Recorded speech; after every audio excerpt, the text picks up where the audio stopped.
Ассалаумағалейкум достар.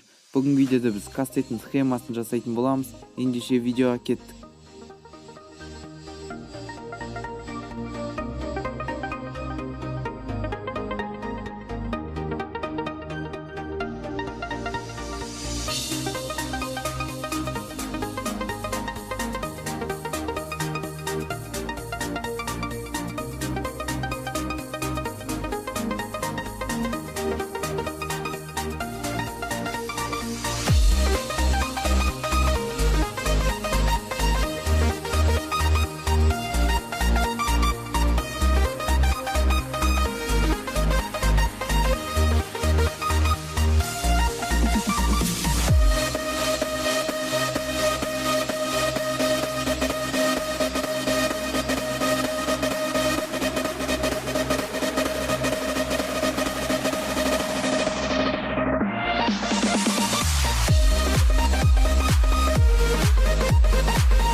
Мінекей біз кастеттің схемасын жасап болдық.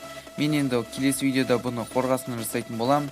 Келесі видеоны күтіңіздер. Видеоны лайк басып, каналға жазылып кетеміз. Қош, сау болыңыздар.